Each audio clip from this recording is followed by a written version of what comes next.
Okay, I'll introduce myself in a second, but this is probably gonna be a little bit different presentation than maybe you've seen in the past, because is it about content? Yes, but it's a lot more than that. I'm barely gonna scratch that surface, because some of the gentlemen, you're gonna hear Alex later, they're gonna do a much more of a deep dive.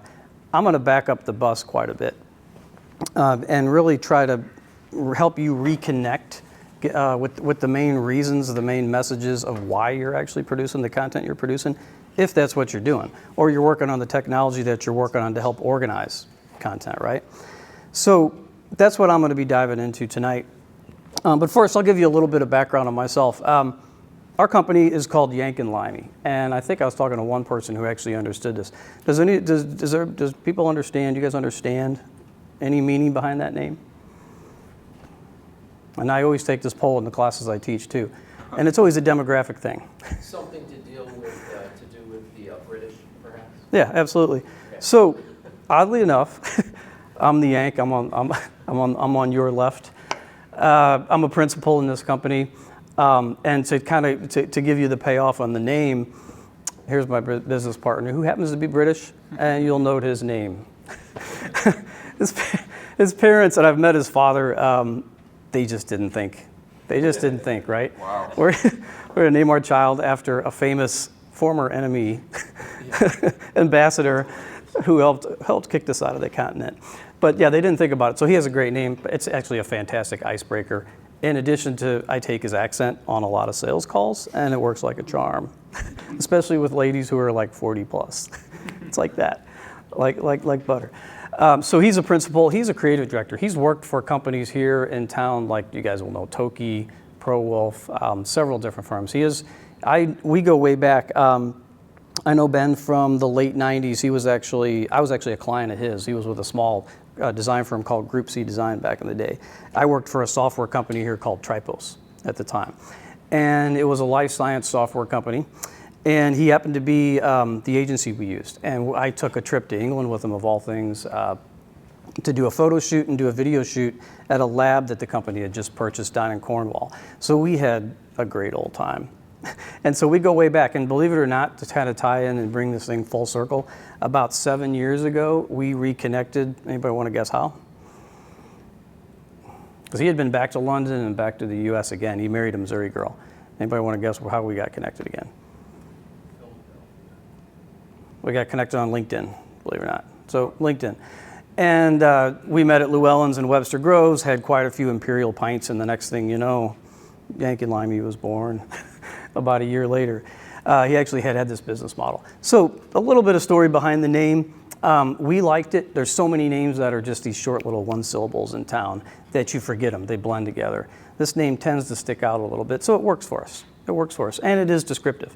Full circle back to me, just a little bit about me. Ben has worked his whole career on the agency side. He's a designer, one of the best in town. In fact, I won't mention names, but we've actually had a couple of firms come to us and have them, creative firms, and have them design their identities. Like I said, I won't say who. So he's very, very highly sought after in town. Back to my side here, I've been on both sides. I've been on the client side of the desk about half my career, agency side of the desk the other half. I've worked for Boston agencies, an agency in Indianapolis. I've worked for, on the client side, mostly life science companies, but I actually harkened back to old retail days and spent the first 5 years after graduating from Mizzou's journalism school with an advertising degree. I'm actually doing what I went to undergrad for, believe it or not, which is very rare these days. So full circle, I actually started off in retail, ended up here owning my own firm. I always knew I would. That's what I went to college to do, to own my own agency.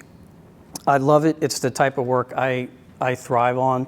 I've managed big accounts on the West Coast for some of these agencies, like Applied Biosystems, which is now Life Technologies, Agilent Technologies, typically in the technology life science field, which is actually kind of what brought us into 4240. I don't know if you guys realize it, but our firm, about 3 years ago, actually branded this building. Our client is Wexford Science and Technology. We came in, we branded it, designed the logo, that's Ben's work on the building, created a website to help them start leasing the space, created sales collateral so they could go and help lease the space, and now, amazingly, it's full. And I think they may have set some personal records within the company in filling this place up in time. So very big success. I know there's a lot more to come, especially within Cortex. So it's awesome to be a part of it. And I saw this thing when it was empty shell. So it's really pretty cool to come back and see it.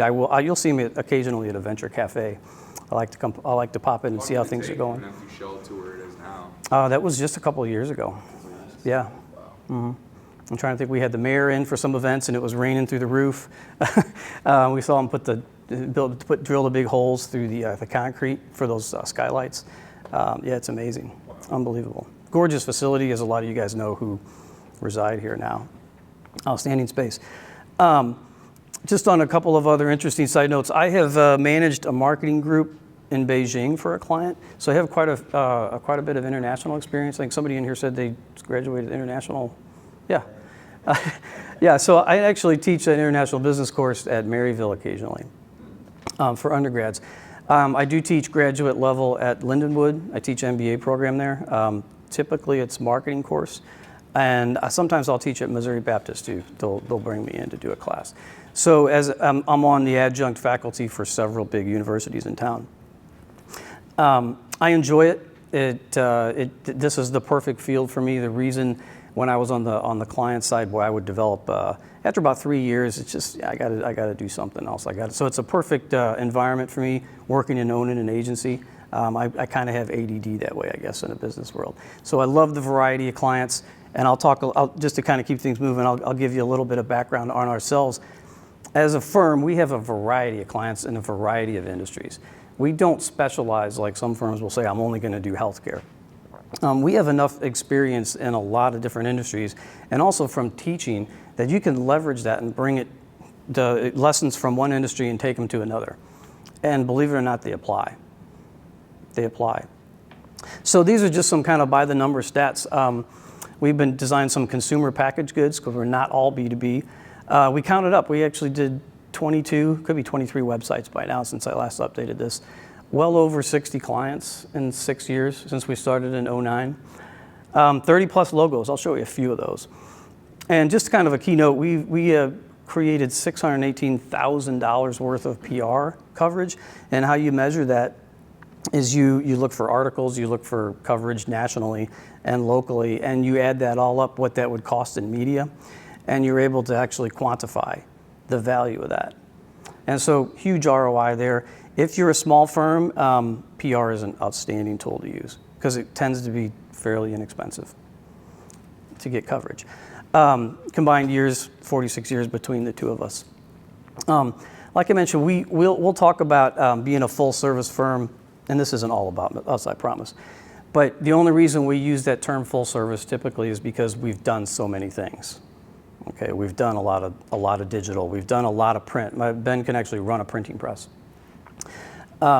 So we are kind of we're at that special place where we're mirroring the old school with the new, with the digital. So I'll just kind of really quickly go through these. From a strategic standpoint, this is what I tend to dive into. We will help clients build mission statements. We'll dive in and do market research for them, customer research. We'll do positioning maps. All this type of stuff sets a really good foundation for a brand. Without it, you're doing a lot of guesswork when you create a brand. So you get to this stuff, okay, the pretty visuals, which brings the brand to life. All this had this before it. Okay, without this, you're guessing. It's a contest on what colors people like. So you have to have some sort of a foundation from a branding standpoint when you get to this level. So we created this. You probably recognize the one on the left over here. These are a few others. Gray's an architectural design firm. Shaughnessy, a really large paper distributor in town. Electrometals, oddly enough, they're in the mining business. Rapid Reshift, that's a healthcare company. So really quickly, just an example too from the consumer end of things. Panera, we've designed a lot of their labels through a client of ours that actually manufactures dressings that you buy at the retail store. You buy at Deerberg's or Schnucks, as well as a lot of the sauces that you might see in QT. They manufacture a lot. So we do a fair amount of consumer. And then on the execution, because of my experience on the client side of the desk, I was a marketing director, marketing manager for many years. A lot of clients will come to us and say, listen, I need help planning. I need help budgeting from a marketing standpoint. I need help implementing. That's usually the key. And you guys probably know too, from a content standpoint, they may have a list of all the topics they want to provide, but they don't do it, do they? They need somebody to foster that. They're not disciplined enough. Just like keeping a website up to date. They don't do it. So you can build them a CMS, but they'll come back and say, can you do this for me? And we say, sure, we'll do it for you. So the implementation part is huge, and as you probably know, it's probably a big part of your business. All right, let's get to the part where we're going to actually talk about tonight, the topic at hand, which is branding. Right now, I kind of want to do a quick exercise. Some of you guys have paper out. Some of you have phones, and I don't care what you use, but I want you to take just like 60 seconds, maybe 120 seconds, write down your personal definition, don't look at anything, of what you think branding is. Just a quick workshop exercise. This is going to be hands-on.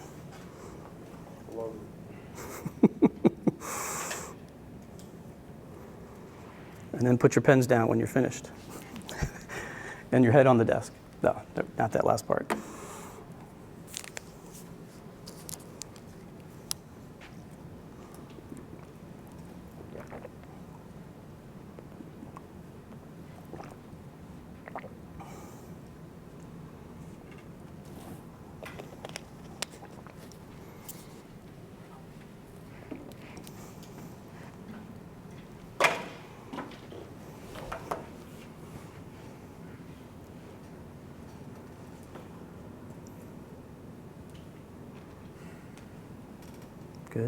Good. A couple of you still working? Slow learners. Okay, everybody got something? All right.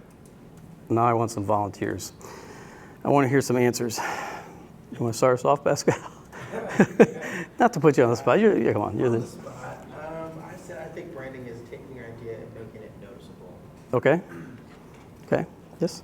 How we communicate ourselves to the outside world. Okay, very good. So it's the experience consumers have with you in any interaction within the company? Okay, good. Personification of a brand or person. Okay. How Yeah, the public go perceives ahead. sorry. Yeah, go ahead. How the public perceives me, my brand, after a first impression, and then after a relationship's been established. Okay, good. Instant visual recognition. Okay, very good. Instant recognition. Yeah, good. And he drew it instead of written. Very clever. Good answer. Remember this, everyone. It will be on a bag or something. How about you guys? I would say like the way that you want the public to interpret like your internal values. Okay, good. I said communicating the essence or central idea of a business. Okay, good. Yeah. I said memorable image of business. Okay, Very short. nice. Yes. I said the use of words, symbols, colors, everything to represent a company. Okay, good. The first that came to my mind was customer journey. He has the culture. It's a brand. The brand is a culture. Okay, that good. a customer takes a journey through. Okay, very nice. Have you guys noticed anything about that little exercise? All different answers. Yeah, this is one of those topics, and it can infuriate you, or it can really say, hey, there's a lot of opportunity when you're in this line of work. And there are so many firms that even misuse this, who claim to be branding firms. You know, what the heck is it really? It's like marketing. I start off a marketing class by asking everybody for their definition. I mean, it's amazing. And I always get as many answers as there are people in the room. Never fails. So, all right, what the heck is it? What the heck is a branding? Is it a logo like you see here in the background? Company name? I mean, we see some of the company names there, right? Is it a tagline? Because you're worth it, L'Oreal, just do it. Everybody knows what that one is, I hope. The power of instant recognition, right, Bob? M&M's, melts in your mouth, not in your hands. Classic line, been around forever. forever. Is that a brand? How about a character? We have our M&M character here, Jolly Green Giant. Some of the demographics closer to my age will recognize Chiquita Banana. And everybody recognizes the most interesting man in the world, right? He is a brand unto himself. He really is. So is all these things a brand? Yes, it's a logo. Yes, it's a company name. Yes, it's a tagline. And yeah, it's a character. All these are elements of branding. So we're back to kind of the square one. What the heck is it? What the heck is it?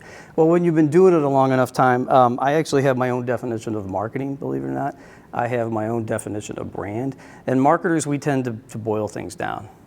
Little sound bites. We like them. Easier to remember. You guys have taken marketing classes, you remember your 4 Ps, right? What are they? Person, place, price, promotion.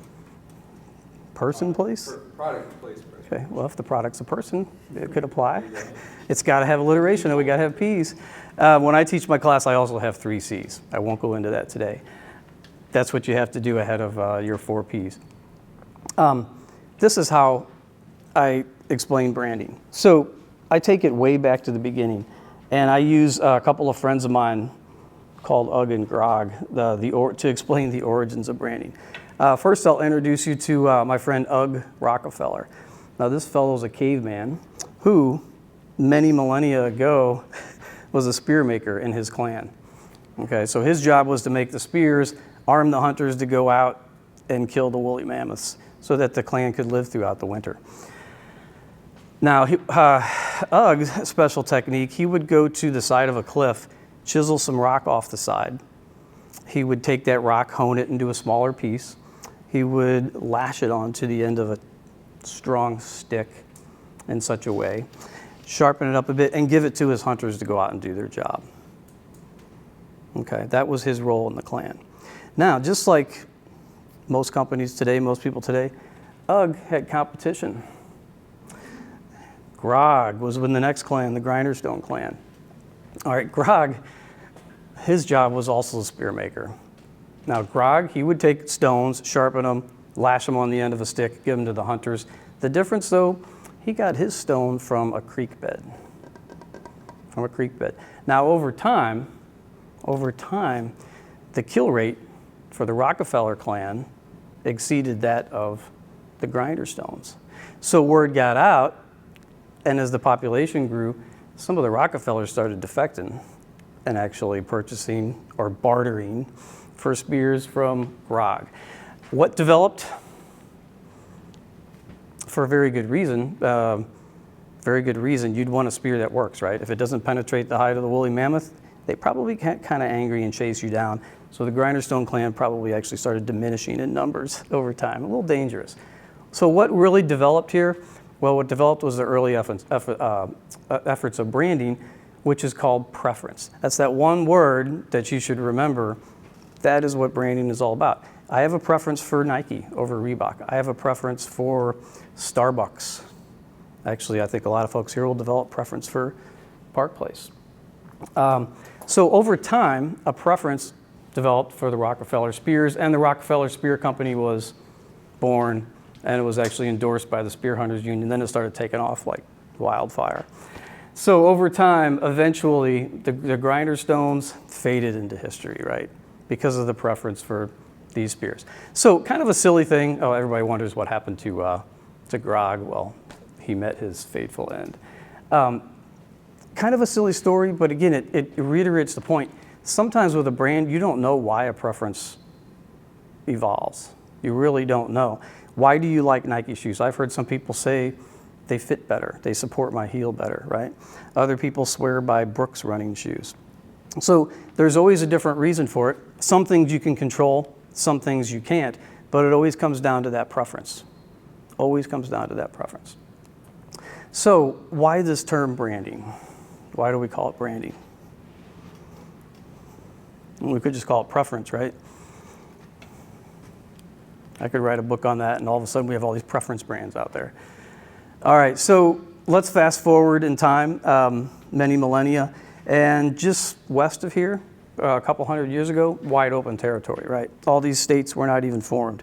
Kansas, Oklahoma, Nebraska, all that was wide open.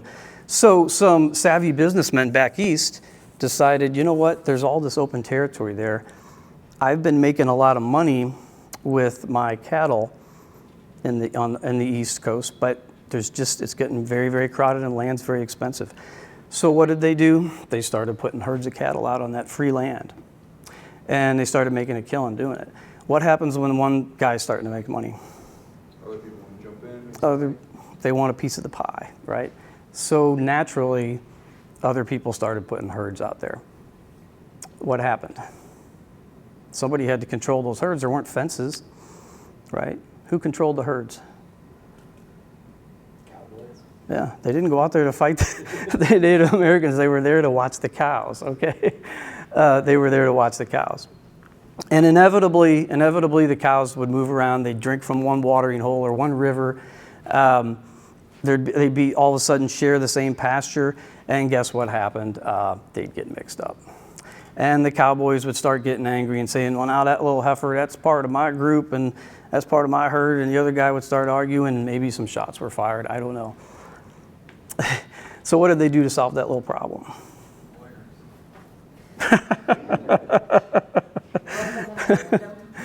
Yeah, absolutely. So everybody, sometimes people don't make the connection. Why the heck do we even bother to call it that? Well, because lots of these required lots of these brands. So you go down to the blacksmith, you'd have them make you a nice little shape, and you would hold that poor sucker down and heat it up, and then you'd sear it into their hide. Right? That's what they didn't have RFID ear tags back then. So you had to keep track of it. A problem, and the next thing you know, early logos right here. Nothing but logos. You might have the Flying J Ranch there in the middle, the JR Ranch over here.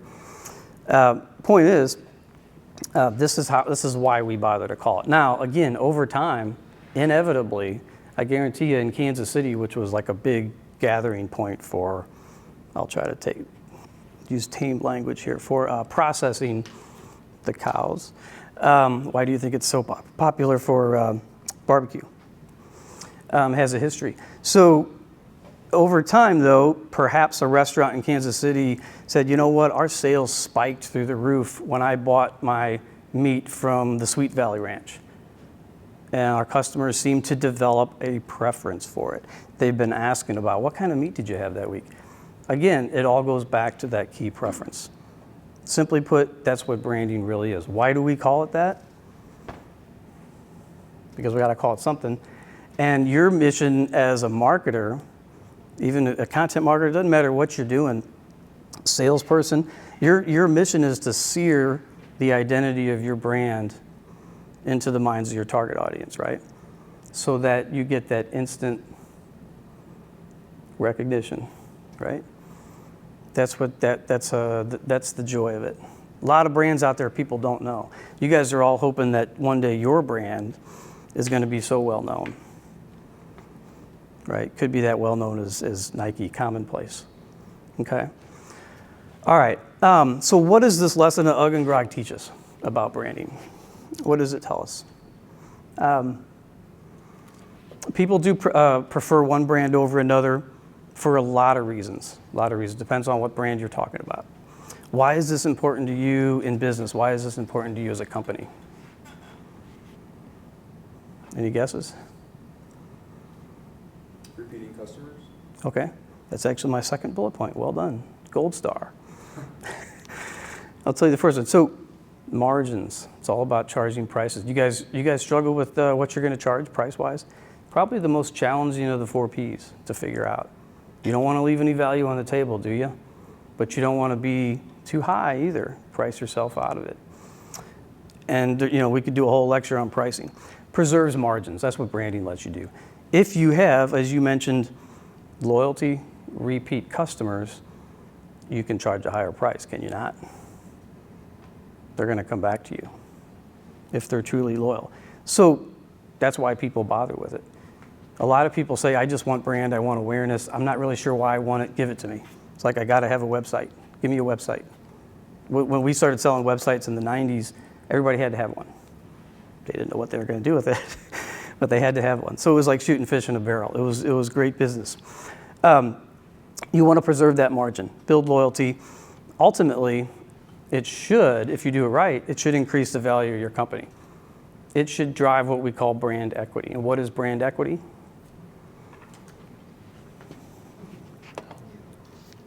The value of the company? Perceived value of the brand. Well, it can be perceived and it can be quantified. So when a company buys another company, what are they buying? Now, I know it depends on the industry. Sometimes they're buying IP. Sometimes they're buying assets. A lot of times they're buying a customer base, aren't they? An existing customer base. That brand equity is that predictable pro forma customer base. I know I'm going to get these amount of sales if I buy this company. Of course, you'll have some defection with folks. That's the equity. That's the value.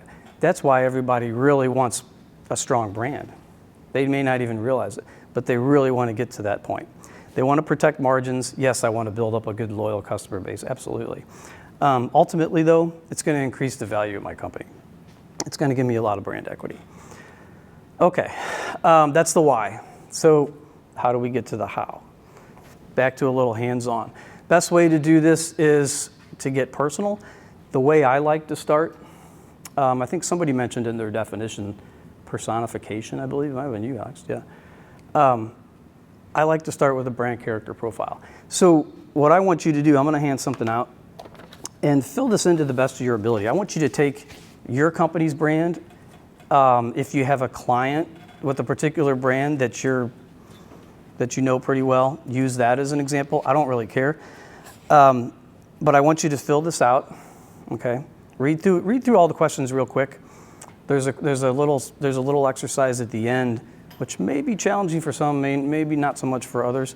But take your best stab at it, and I'll give you I'll give you 5-10 minutes, however long you need for this. This is a family show. Is it shareable? Okay. Well, we can yank this one. Okay. Did you want to share your ad? I could. Okay. I mean, I have no. You're on film. Okay. Oh my goodness. Okay. My brand character is Bird, and demographic trait, talented flyer. What kind of music does he like? Tweeting. Physical activity, soaring, gliding.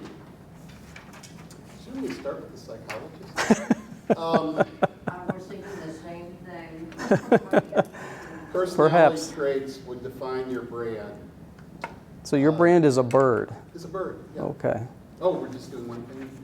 No, well, that's okay. That's okay. Did anybody have a specific company as a brand? Not to. It's all good. It's wide open. Does anybody have a specific company? Did you choose your company, a client's brand? Yeah. I did mine. You did your company? Do you want to share? Sure. Just a little bit. You don't have to read everything. If you want, you can just skip to the juicy part if you want. You're still working on it, though. No, I've writing the last few words. Okay. So the company is Psychology of Design. .co. And a lot of what I've noticed in doing this is kind of what I'm trying to communicate to the customer. This brand is a reflection of myself. Mm-hmm. And for a lot of people who are in this type of business, solo entrepreneurs, Mhm. that's what their brand is. Mhm. They're trying to present themselves to the rest of the world, and that's not always an easy Because thing. people are buying you, and you're in a service business. I'm in a service business. A lot of times, people will buy who's across the table from them. Right. And the smaller you are, the easier it is to actually give yourself to their service. But yes, So it can be tough. my personal ad was, your practice is an extension of yourself. I'm here to help you share it with the world. Okay, very good. Very good. Anybody else? We'll just do a couple. We won't do them all. Anybody want to share? Mine was the opportunity awaits. That's your ad? Would you guys give him a call? Opportunity awaits. Yeah, it's very open-ended. Lots of possibilities there. Okay. Anybody else? Did you do yourself, Pascal, as a personal brand? You could also do yourself. There is the brand of you. Or personal brand, I did a brand. Actually. Okay. I didn't get the last part, but I did a personal ad. I said, enjoying the best life possible from soul to soul. Oh, very nice. Very nice. Well done. Well, I put, since you said if your brand were a person, and since we market to like school superintendents and principals and such, okay, I just went with that. I said, our brand is a high school history teacher with a tweed jacket and elbow pads. Okay, so I don't know. Good, good, very good. And yeah, that's very helpful to personify who you might be targeting. Yeah. All right. And then, so for the ad that I was thinking like, okay, if, okay. All I have is, after the season is over, all the kids learn a little more seriously. So I'm thinking of like, you know, a scholar-athlete type deal, some kind of imagery like that. Nice.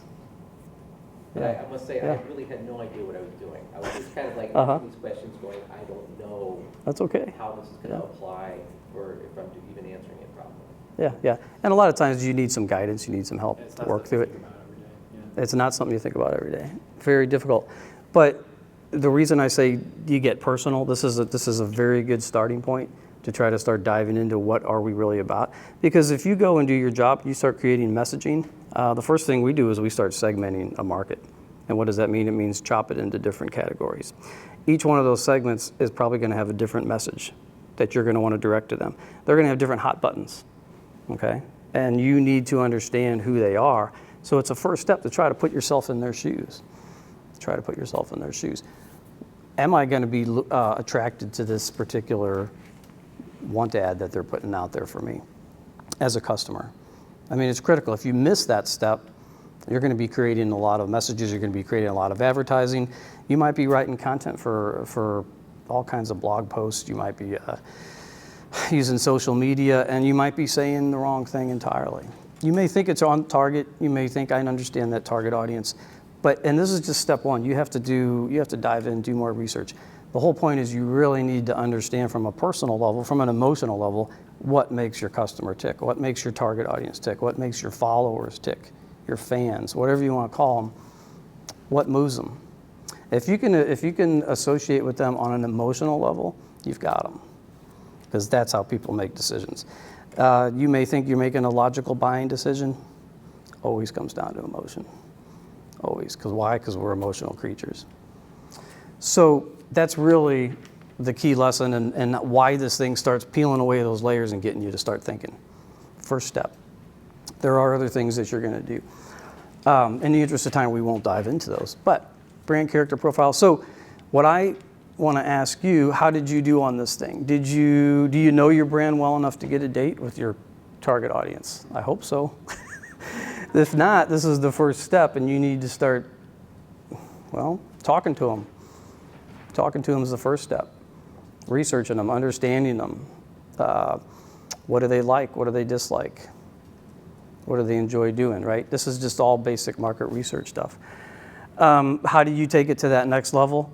Ultimately, are you reflecting your brand personality in everything you do, in all messaging? If you take a marketing course, it's what we call integrated communications. Keep the message consistent from media to media to media for a particular target audience, right? Basically, at the end of the day, are you encouraging a preference for your brand over somebody else? Because there's always going to be options. You're going to either have direct competitors or indirect competitors. How do I get somebody to prefer me as a brand? And if I understand them at an emotional level, I can take care of their problems, I can solve it, I can make that answer a yes much more easily. So again, peel away the layers, try to get as personal as you can with them. Okay. All right, so The question is, does your brand soul come to life in your online content and things you do every day? That's a question you have to ask yourself. Is it enough just to say, oh, I've got a list of 7 secrets, I've got 3 tips. There's so many lists out there. I'm just waiting for the point in time when they're not going to work anymore. But I will say that they've been used in marketing for decades. Nothing you see online today with these ads and these teaser ads is anything new. It's been done in print and direct mail for decades. Same tricks. It continues to work in some facets for a certain type of audience. You may want that type of audience. You may not want that type of audience. Depending on what business you're in. So really, again, emotionally, did you connect emotionally with those customers beyond just a business level? And I know that's a goal of a lot of especially with social media. I hear this term engage. I'm not even sure what that means anymore because it's been so overused. It's almost like Xerox or Kleenex anymore. Or the word quality, what does that really mean to engage? Did it result in a sale? Did it result in a preference for my brand? That's what you're really after. So those are just questions you have to ask yourself. We're not going to answer them all here tonight, but I wanted to get you thinking, why is brand so important to what I'm doing? And hopefully you understand now that it's actually critical to what you're doing. Again, so remember the word preference, remember that emotional attachment, and you'll be off on at least a good foundation, good footing. Okay. If you want to read a good book, there's some of the information, great read called Soulful Branding, and I've got the names of the folks up there.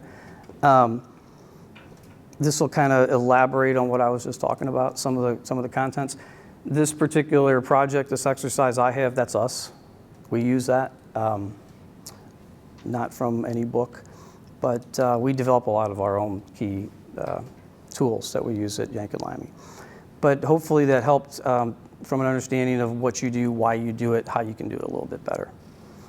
All right, so thank you very much. Well,